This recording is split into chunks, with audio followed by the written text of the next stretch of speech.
दोस्तों, सनातन हिंदू धर्म में तुलसी के पौधे का महत्व सबसे अधिक है। इसकी सबसे पहले पूजा भगवान विष्णु जी ने की थी। श्री हरि कहते हैं, जिस प्रकार देवी लक्ष्मी से वैकुंठ को ऐश्वर्य प्राप्त है, उसी प्रकार वैकुंठ में तुलसी के कारण ही पवित्रता प्राप्त है। पृथ्वी लोक पर जिस स्थान पर भी तुलसी का पौधा होगा, उस स्थान पर कभी बुराई का वास नहीं होगा। ऐसा स्थान सबसे अधिक पवित्र होगा। इसी कारण से हमें हमारे घर में तुलसी का पौधा अवश्य ही लगाना चाहिए। तुलसी के पास दीपक जलाने से क्या होता है, आइए जानते हैं इस प्राचीन महान कथा के माध्यम से जो भगवान श्री कृष्ण ने देवी सत्यभामा को सुनाई है। दोस्तों, एक समय की बात है। देवी सत्यभामा भगवान श्री कृष्ण जी के पास आकर उनसे पूछने लगी, हे स्वामी, आपने मुझे तुलसी के पौधे को जल देने का महात्मा सुना दिया है, लेकिन तुलसी के पास दीपक जलाने का क्या महात्मा है? रोज शाम को तुलसी के पास दीपक क्यों जलाया जाता है? इससे मनुष्य को कौन सा फल प्राप्त होता है? तुलसी के पास दीपक जलाने की विधि क्या है तथा दीपक लगाते समय कौन से मंत्र का उच्चारण करना चाहिए? कृपया आप मुझे विस्तार से बताइए। भगवान श्री कृष्ण कहते हैं, हे देवी, आज तुमने समस्त संसार के कल्याण की भावना से बहुत ही उत्तम प्रश्न किया है। तुम्हारे इस प्रश्न का उत्तर देने से पूर्व मैं तुम्हें एक प्राचीन इतिहास सुनाता हूं, जिससे तुम्हें तुम्हारे सभी प्रश्नों के उत्तर मिल जाएंगे। लेकिन दोस्तों, अगर आप भी चाहते हैं कि आपके ऊपर और आपके पूरे परिवार के ऊपर माता लक्ष्मी का आशीर्वाद सदैव बना रहे, तो इस वीडियो को एक लाइक करें और आपके अपने चैनल वास्तु ज्ञान एस्ट्रो को सब्सक्राइब करें और कमेंट बॉक्स में जय माता लक्ष्मी लिखना ना भूलें।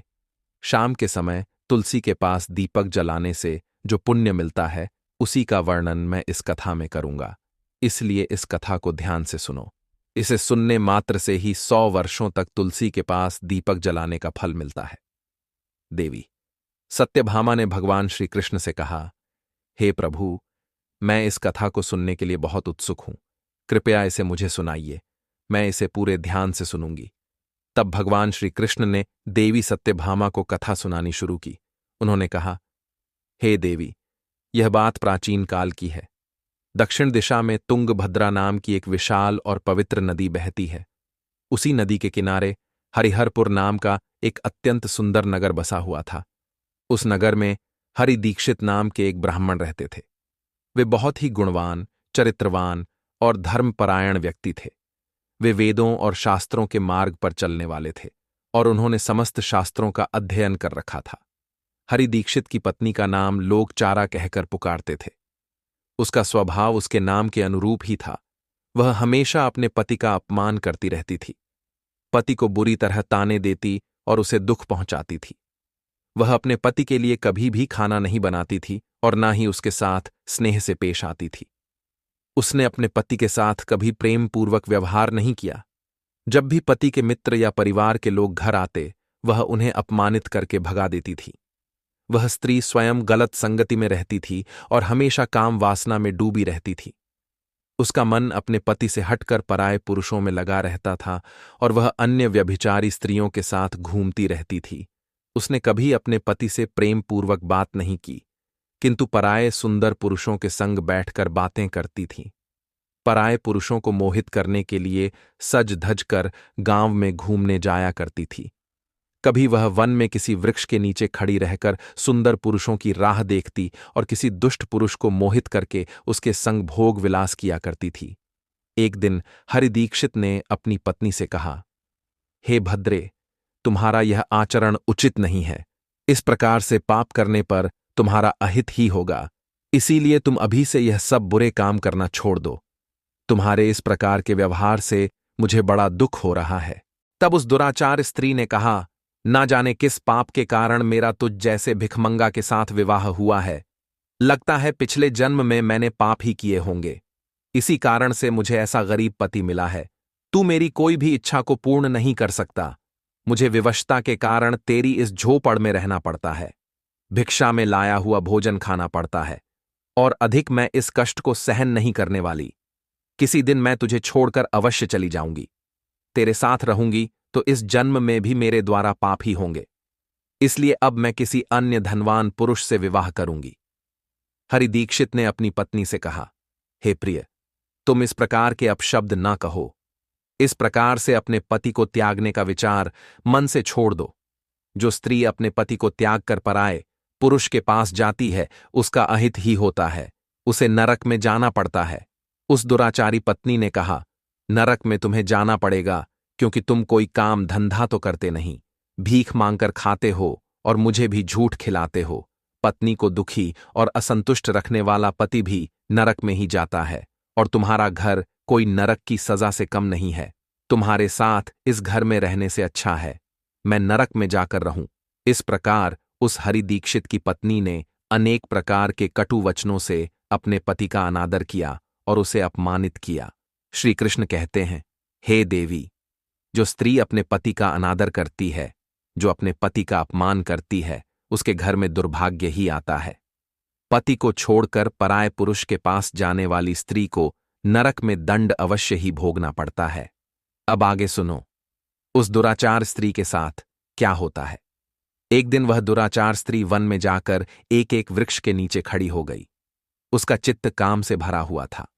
वह किसी सुंदर कामी पुरुष की राह देख रही थी, किंतु बहुत समय बीतने के बाद भी उस स्थान पर कोई पुरुष नहीं आया। इसीलिए वह अत्यंत दुखी हो गई और प्रियतम की खोज में इधर उधर देखने लगी।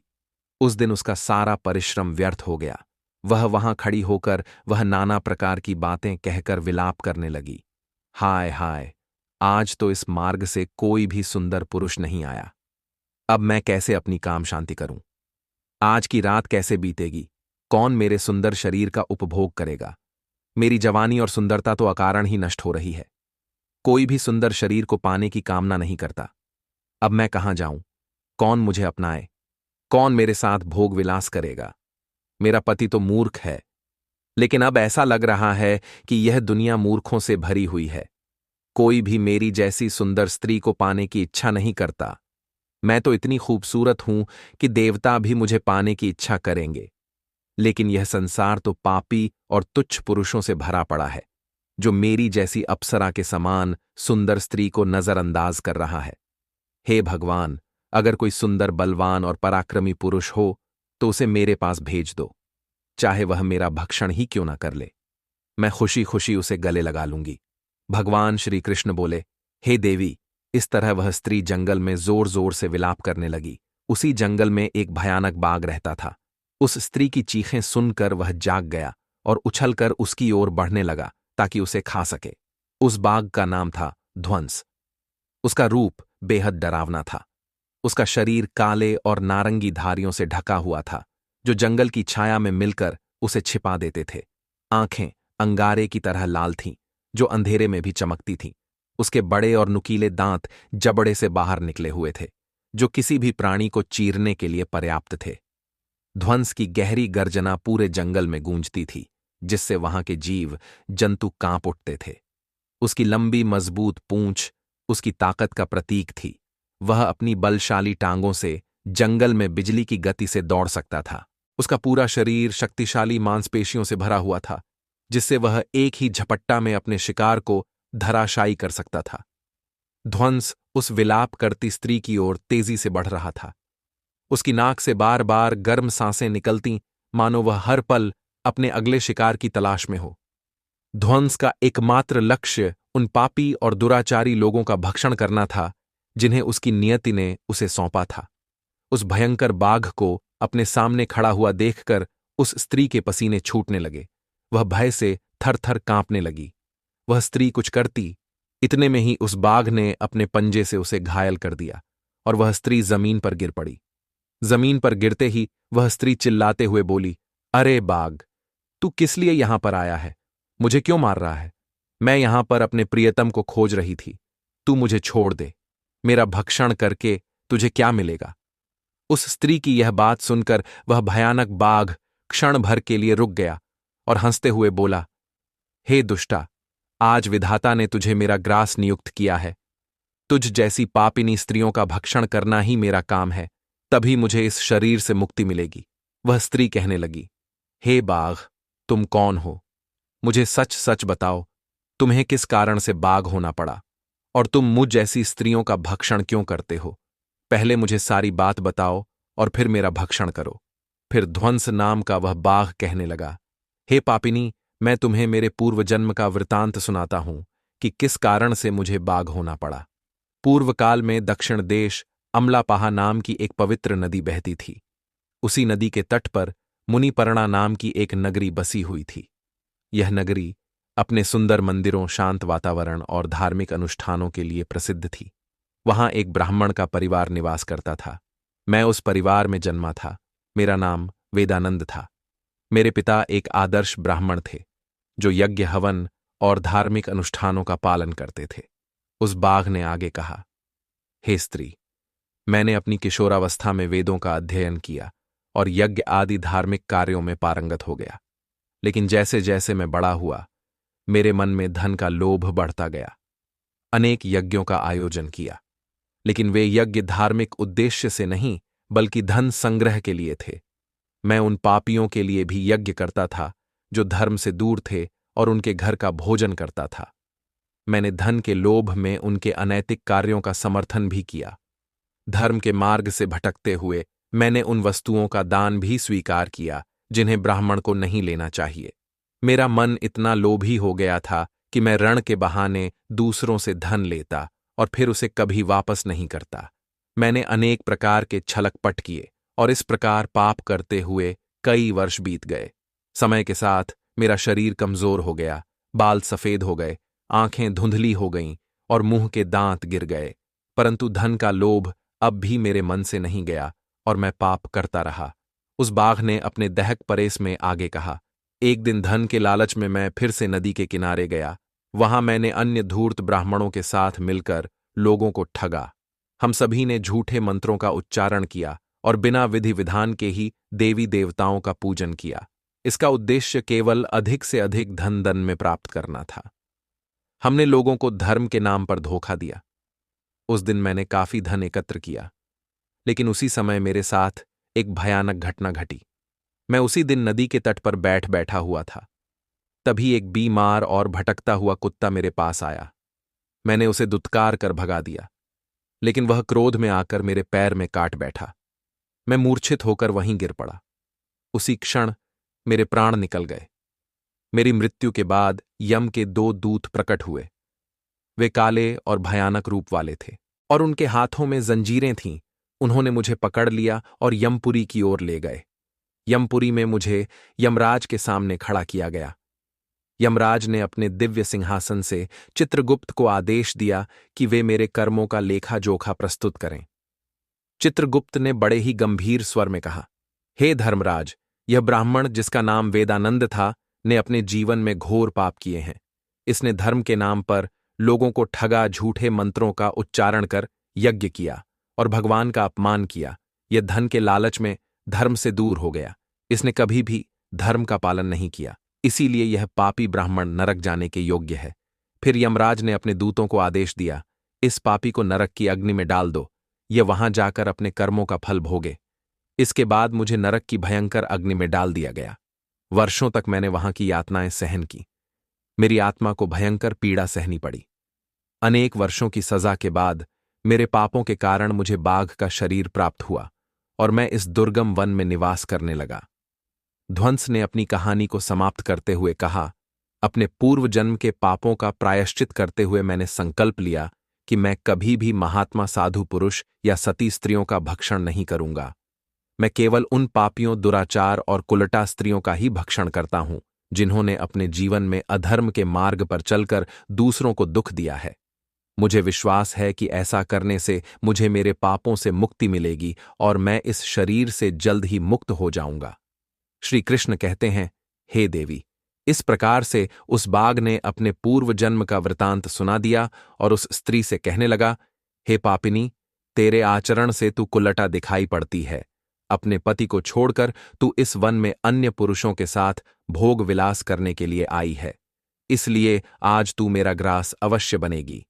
इतना कहकर उस बाघ ने अपने तीक्ष्ण नाखूनों से उस पापी स्त्री को मारकर उसे खा लिया और फिर वह बाघ उस स्थान से चला गया।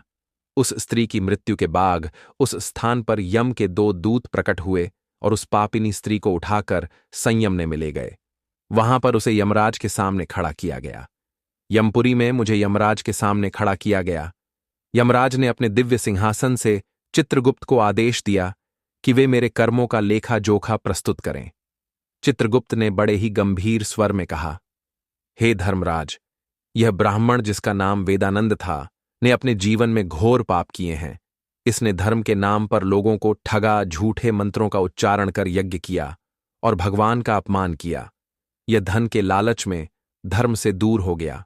इसने कभी भी धर्म का पालन नहीं किया, इसीलिए यह पापी ब्राह्मण नरक जाने के योग्य है। फिर यमराज ने अपने दूतों को आदेश दिया, इस पापी को नरक की अग्नि में डाल दो, यह वहां जाकर अपने कर्मों का फल भोगे। इसके बाद मुझे नरक की भयंकर अग्नि में डाल दिया गया। वर्षों तक मैंने वहां की यातनाएं सहन की। मेरी आत्मा को भयंकर पीड़ा सहनी पड़ी। अनेक वर्षों की सजा के बाद मेरे पापों के कारण मुझे बाघ का शरीर प्राप्त हुआ और मैं इस दुर्गम वन में निवास करने लगा। ध्वंस ने अपनी कहानी को समाप्त करते हुए कहा, अपने पूर्व जन्म के पापों का प्रायश्चित करते हुए मैंने संकल्प लिया कि मैं कभी भी महात्मा साधु पुरुष या सती स्त्रियों का भक्षण नहीं करूंगा। मैं केवल उन पापियों, दुराचार और कुलटा स्त्रियों का ही भक्षण करता हूं जिन्होंने अपने जीवन में अधर्म के मार्ग पर चलकर दूसरों को दुख दिया है। मुझे विश्वास है कि ऐसा करने से मुझे मेरे पापों से मुक्ति मिलेगी और मैं इस शरीर से जल्द ही मुक्त हो जाऊंगा। भगवान श्री कृष्ण जी कहते हैं, हे देवी, इस प्रकार से उस बाघ ने अपने पूर्व जन्म का वृतांत सुना दिया और उस स्त्री से कहने लगा, हे पापिनी, तेरे आचरण से तू कुलटा दिखाई पड़ती है। अपने पति को छोड़कर तू इस वन में अन्य पुरुषों के साथ भोग विलास करने के लिए आई है, इसीलिए आज तू मेरा ग्रास अवश्य बनेगी। इतना कहकर उस बाघ ने अपने तीक्ष्ण नाखूनों से उस पापी स्त्री को मारकर उसे खा लिया और फिर वह बाघ उस स्थान से चला गया। उस स्त्री की मृत्यु के बाद उस स्थान पर यम के 2 दूत प्रकट हुए और उस पापिनी स्त्री को उठाकर संयमनीपुरी में ले गए। वहां पर उसे यमराज के सामने खड़ा किया गया। फिर चित्रगुप्त ने उस स्त्री का लेखा जोखा निकालते हुए यमराज से कहने लगे, हे धर्मराज, यह स्त्री तो अत्यंत पापिनी है। इसने घोर पाप किए हैं। इसने व्यभिचार किया है। इसने अपने पति की कभी सेवा नहीं की। अपने पति को भूलकर पराये पुरुषों के संग भोग विलास किया करती थी। उसके पापों को सुनकर यमराज अत्यंत क्रोधित हो गए और उन्होंने उस स्त्री को अग्नि से भरे हुए कुंडों में डालने का आदेश दिया। यमराज के आदेश को सुनकर वह स्त्री अत्यंत भयभीत हो गई और फिर वह दुराचार स्त्री यमराज से कहने लगी, हे धर्मराज, कृपया मुझे मेरे पापों के लिए क्षमा करें। मैंने यहां अनजाने में पाप किए हैं। कृपया मुझे प्रायश्चित का अवसर प्रदान करें। यमराज कहते हैं, हे स्त्री, तुमने जो पाप किए हैं वे निंदनीय हैं। तुम्हारे पापों के लिए कोई प्रायश्चित नहीं है। जो स्त्री अपने पति का त्याग करती है, अपने पति को छोड़कर पराये पुरुष के संग विहार करती है, उसे निश्चित ही नरक में जाना पड़ता है। इसीलिए अब तुम्हें नरक की यातनाएं भोगनी ही पड़ेगी। फिर यमराज ने अपने दूतों से कहा, हे दूतों, इस पापी स्त्री को ले जाओ और इसे भयंकर नरकों में डाल दो। यह उसी के योग्य है। फिर यम के दूत उस स्त्री को नरक में ले जाते हैं।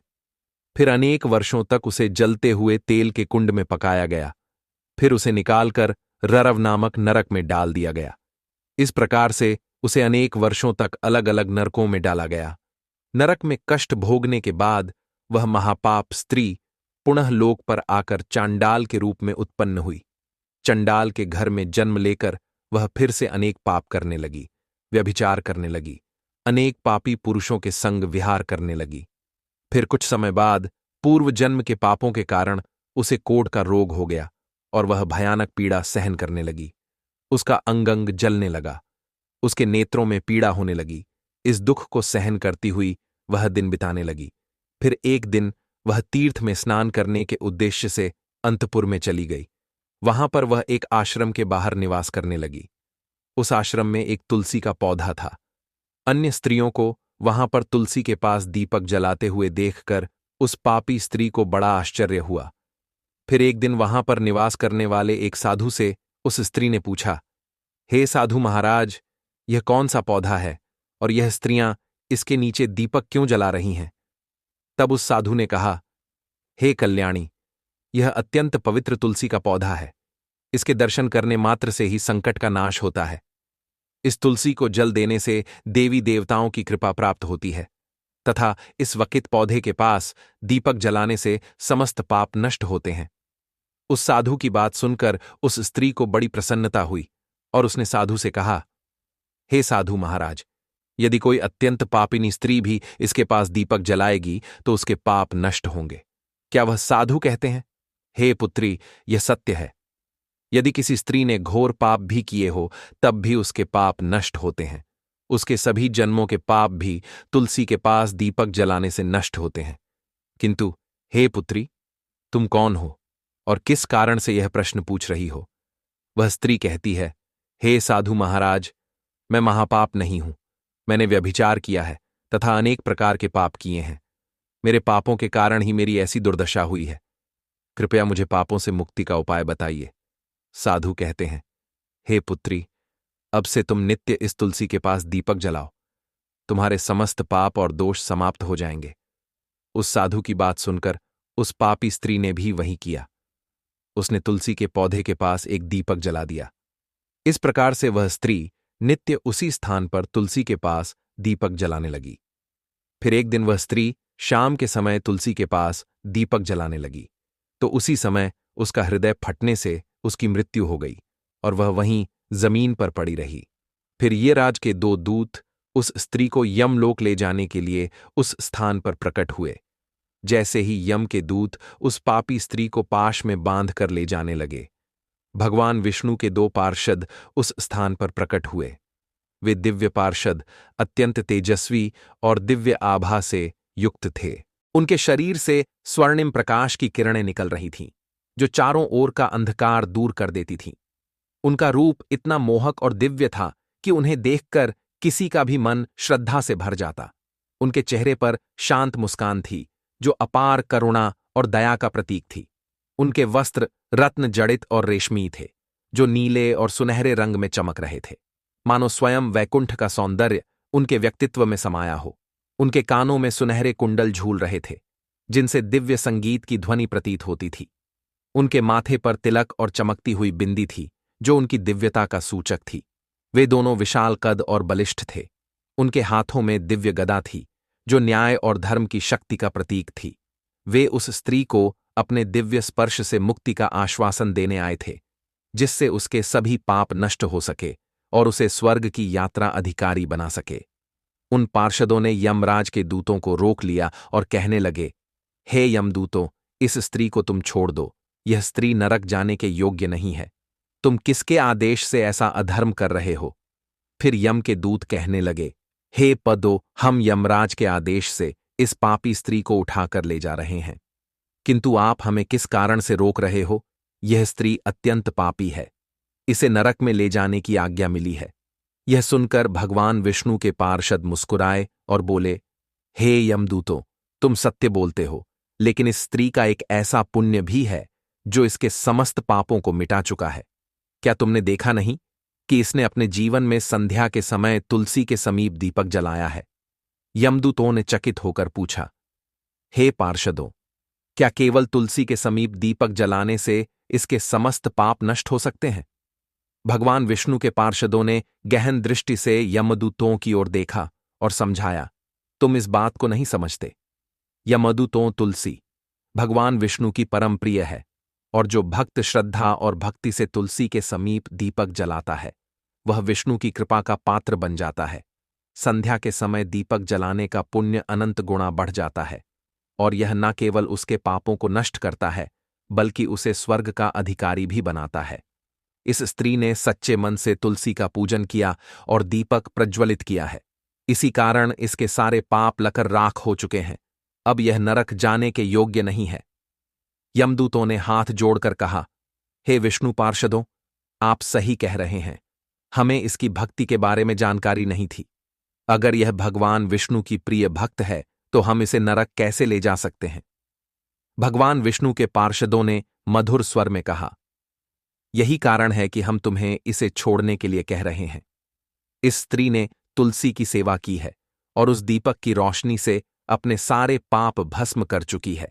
अब इसे विष्णु लोक ले जाया जाएगा, जहां इसका स्वागत होगा। यह अब स्वर्ग की अधिकारी बन चुकी है। पार्षदों की बात सुनकर यमदूतों ने उस स्त्री को वहीं छोड़ दिया और यमलोक लौट गए। वहां जाकर उन्होंने यमराज को पूरा वृत्तांत सुनाया।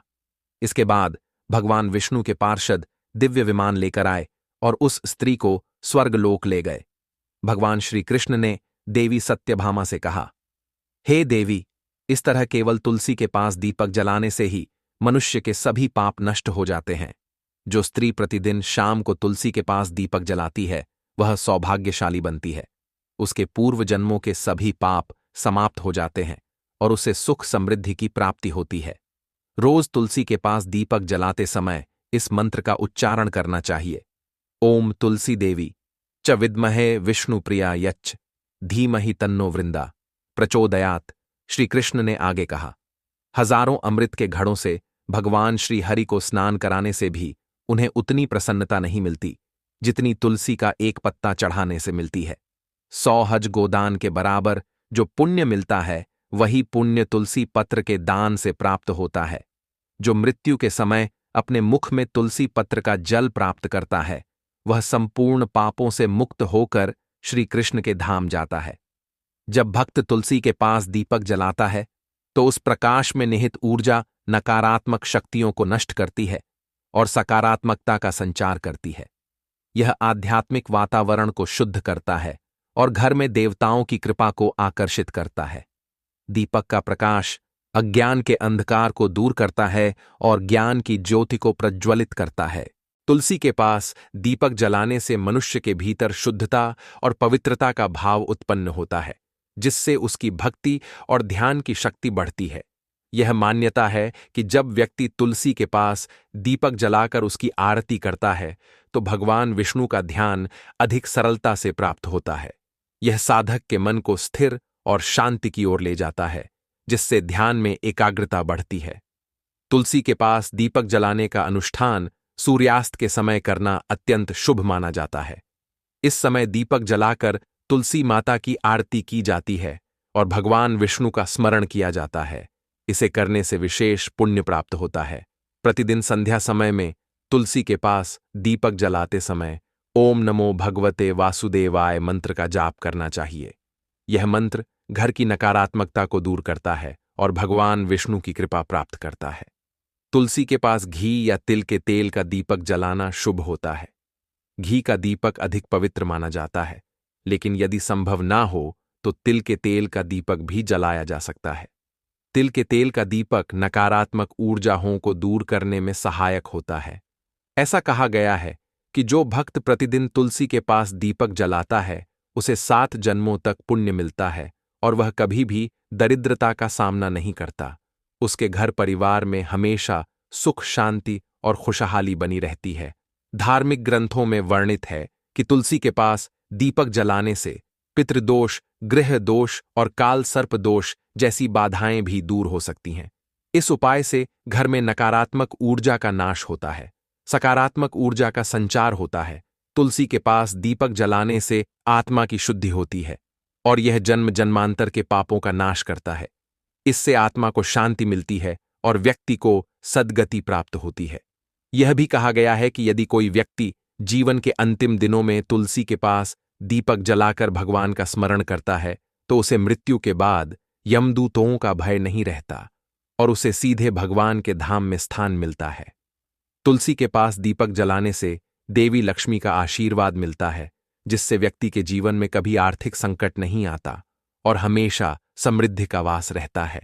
तो दोस्तों, इस प्रकार से भगवान श्री कृष्ण ने तुलसी के पौधे के पास दीपक जलाने का महत्व बताया है।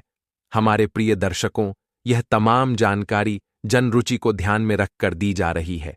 ज्योतिष और धर्म के उपाय को अपनी आस्था और विश्वास पर आजमाएं। इस संदर्भ में हम किसी भी प्रकार का कोई दावा नहीं करते हैं। अगर आपको यह जानकारी पसंद आई हो तो इस वीडियो को एक लाइक जरूर करें। धन्यवाद।